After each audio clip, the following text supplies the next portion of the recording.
How's it going, guys? This is Kyle with Rogers Family Roofing. We're over here at the Wade residence pulling a shingle to send off for sampling and just to overall film the repairability of the roof.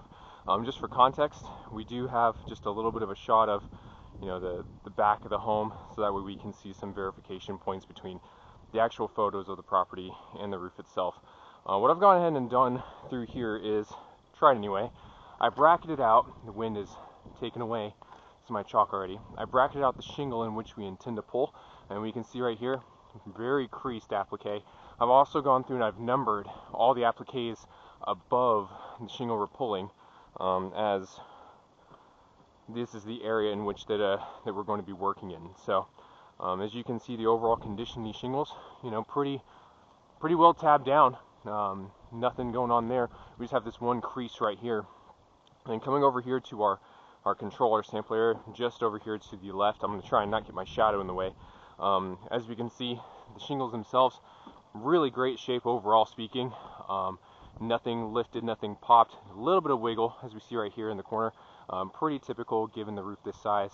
I wish we could have done this on not the slope that is casting the biggest shadow in, but you know what, we have what we have. We're going to press forward. So to get started, I'm going to take my tool.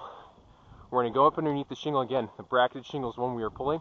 We're going to very gently slide our tool up underneath it, which is already good to go. As you can see, I'm being very gentle, keeping my tool as flat as possible as to not over manipulate the shingle and cause damage. But what we're already seeing from here, though, is partial delamination of these tabs. The thing is, these tabs on an architectural roof, and we're only going to go about this far on this one, the tabs on these architectural roofs are not meant to reseal once the appliques have been popped. It's not the right adhesive. But we're going to press on. Then do this one, and then do this one. There we go. It looks like actually already applique number 10 is popped the rest of the way, and 11 is slowly starting, as we can see right there in the corner. Okay, everything is delaminated, so let's start pulling nails. As you can see right there, pretty good install for the nails themselves. Get up underneath that very gently and just wiggle that guy loose. Again, doing everything we can, and actually it pulled straight through. So yeah, as you can see, maybe there is shingle debris up underneath that nail, and as you saw in the previous shot, this nail was secured and holding the roofing in place. So but we press on. Don't have a camera guy with me on this one, so I'm going to be doing a little bit of back and forth as I try and put my nails in my tool bag here. And that one actually pulled through as well. Yeah, I was able to get it loose a little bit, but that nail also pulled through. We're going to find our next one right there. And as you can see, the nail itself is very, very flat. It's not driven in at an angle. There we go. That one felt good. And he came out nice and cleaned, which is excellent. Should be one more nail on our sample shingle. There he is. Nice clean install there. In this case, the light's actually helping. Of course, it is a beautiful day out today. A wee bit windy, and the wind chill is a little cool, but that has nothing to do with the temperature. It's already mid-50s. Great day to be doing this. Okay, so go up to our next one. We can leave this nail in place. He's not actually securing anything down in our sample area. We're going to go to this one. And actually what we can see here, just trying to pull that nail, this shingle is now separated from the upper and the lower.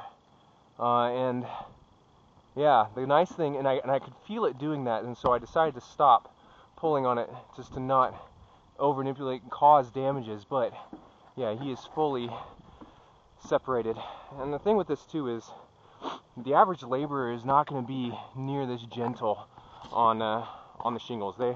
They're there to get it just hammered out, quite literally in this case, and just move on to the next. So while myself, I am trying very hard to be very, very gentle.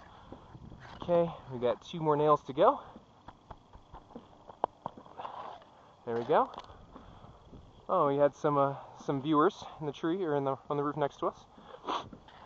And it should be, and this nail has pulled through already. So we'll just go ahead and pull this nail out. In theory, that should be all of our nails. Let's go and wiggle this shingle on out. There we go. And then quite a bit of granule loss, although it might have been a little difficult to see on film. But while granule loss in itself is not a cause of loss or anything, we do need granules to stay on these shingles in order for the shingles to retain their water shedding capability. But we press on. So I did attempt to do a mobile ITEL on this to try and figure out what the shingle was, and it came back inconclusive. So this is the closest match I could find with such short notice. And as we can see here, we've got a pretty decent overlap on our spacing, which means this shingle is non-compatible whatsoever. But press on. So I do need to trim this. Now, trimming shingles is actually not recommended or proper to use according to manufacturer install guidelines in the middle of the field. Trimming shingles is only meant to be used at terminations, so rakes, valleys. But again, we press on. So let's go and give this one a little bit of a trimming. Cut score on that, I'd probably give that like a 7. Not bad. Put tools back here. Okay. Let's go ahead and get this bad boy slid back in place. And the next thing we can see now is the exposure, just making sure everything is lined up beautifully.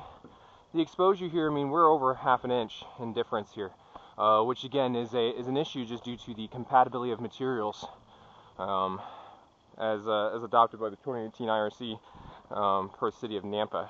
But we press on. So now let's start working on getting these fasteners back into place.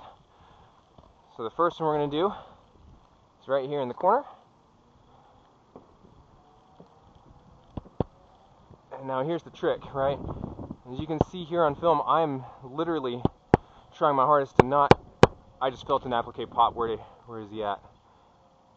Maybe it's just the center one, but I felt something give through here. Oh, actually we have separation right there. Right here next to applique number 2. Okay, nail number 1. Okay, next nail.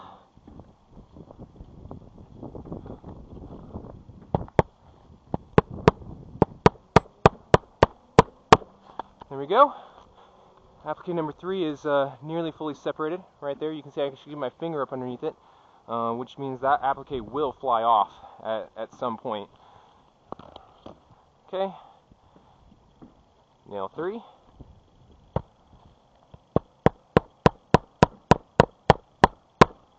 And again, you can see I'm barely getting the shingle lifted up just enough to clear my hammer swings through it.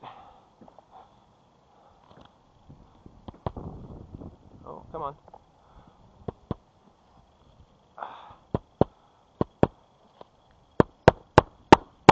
There we go. Nail 4. So I can't reuse this hole because that one already pulled through. I do have to go kind of next to it to fully secure the shingle in a place.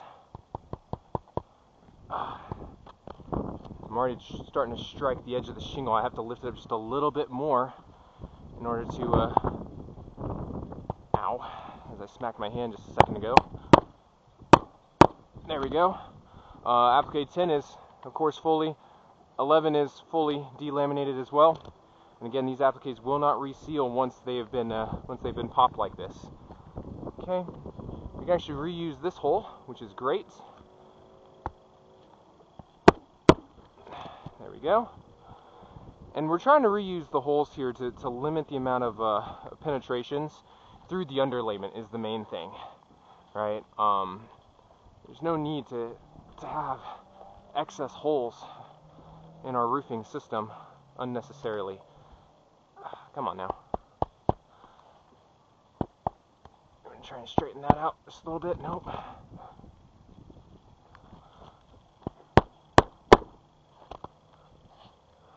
Applique number 8 is popping. The right side of number 9 here is actually starting to separate as well. But again, we press on.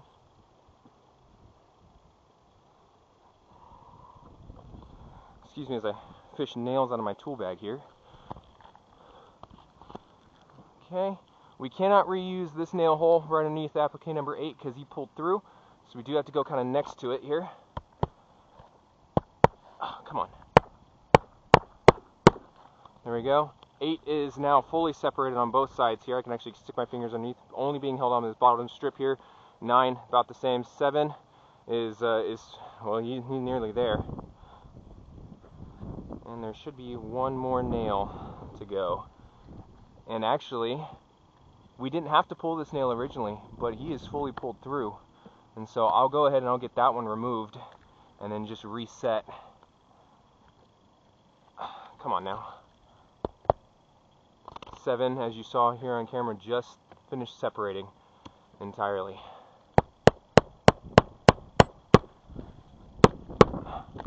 There we go. And now let's go ahead and pull this one that popped all the way through, and we'll just reset that nail just to try and shore up our work area.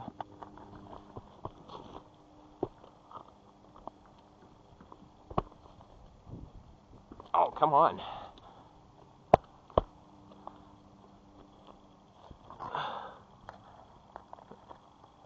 Yeah, that nail is really in there. There we go. Let's use a little bit more leverage. There we are. Interesting thing to note here as well, we're actually getting the start of a tear right there in that corner. Okay. Pulled that nail out. We're just going to go and get this one reset.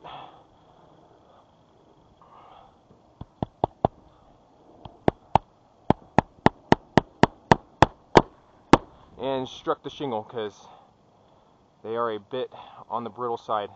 And again, just trying to not over manipulate these shingles is the main thing. Trying to protect the integrity of the roofing system the best that we can. So, sticking my tools back.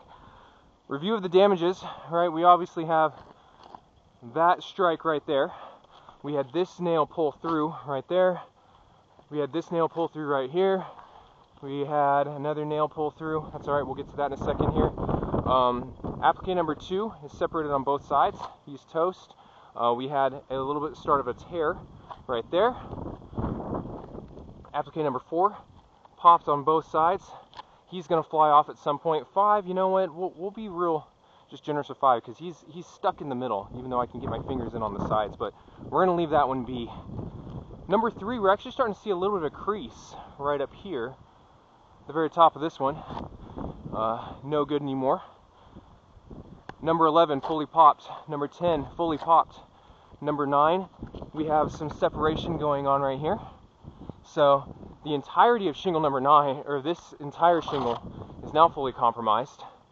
In addition, applique 4, or excuse me, number 8 is fully separated, only being held on this bottom little bit. So even then, he's toast. And then of course, this one is also toast. At the end of the day, I would consider this repair attempt a fail. And part of the problem with this now is that is this going to continue to cascade up the slope this way as we keep trying to replace shingles moving up. Eventually we're going to hit the ridge, which is crossing over underlayment on both sides.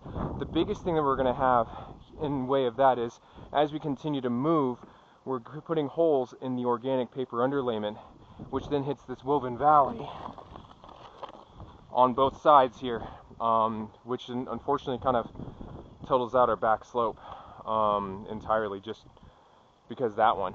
And the thing is too, this is being done on the eastern face, so the one slope that's actually going to be more protected and everything else. So again, this is Kyle with Rogers Family Roofing here on the Wade's home doing a repair attempt.